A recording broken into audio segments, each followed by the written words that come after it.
Hi there. I'm Sam McGinty, an interpreter here at the Frontier Culture Museum, here to talk to you today a little bit more about Lieutenant Colonel Joseph Crockett's Western Battalion. Crockett's Western Battalion was a state force raised in 1779 for the defense of the western limits of the Commonwealth. Roughly 180 men in strength, armed with rifles. To quote Philip Vickers Vivian, these were the hardy, resolute, and invincible natives of the woods of Virginia. That wasn't all. They were joined by roughly 150 hardened veterans of Major George Slaughter's Corps of Indian Fighters, along with several hundred members of the Virginia Militia, all under the command of Lieutenant Colonel Joseph Crockett.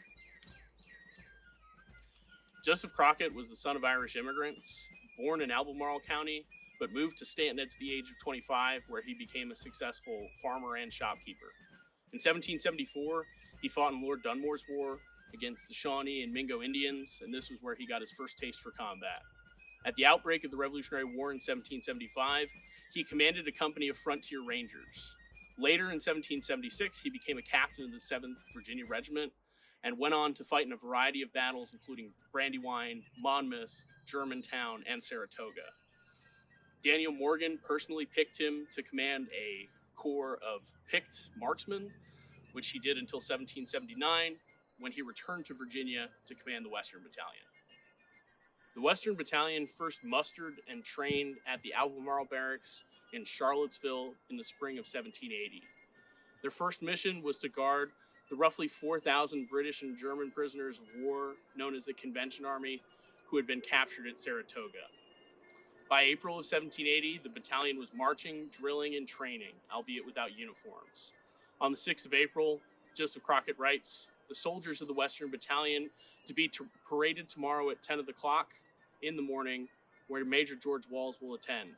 As military discipline is the goal of all corps, the officers will have it well established among the men and support it with unshaken resolution. I know the men will make a most despicable figure for want of clothing, which want there will soon be removed." While clothing would come, being issued throughout the summer of 1780, discipline proved harder to establish. From April to August of 1780, over 30 court-martials were held on a variety of charges, from desertion to stealing local livestock. An entry into Crockett's orderly book dated May the 15th, 1780 states, "A garrison court-martial held the 14th, whereof Fortunatus Sidnor, a sergeant of the Western Battalion, was charged with stealing a hog, the property of John Burnett. He was found guilty of the charges and sentenced to pay the said Burnett the price for which he sold that hog to a German. Signed Francis Taylor, Colonel of the Regiment of Guards."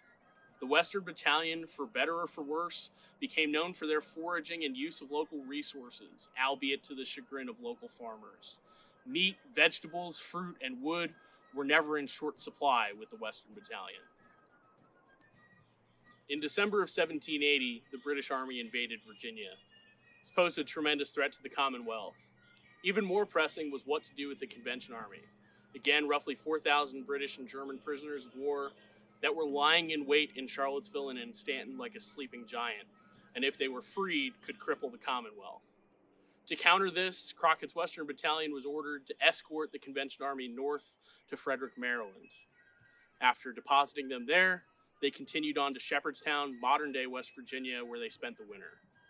In the spring of 1781, Crockett's Western Battalion made their way to the banks of the Monongahela River, where with axes, adzes, saws, the sweat of their brows, and the strength of their backs, they fashioned a number of boats and dug out canoes which they could use to head down the river towards Fort Pitt.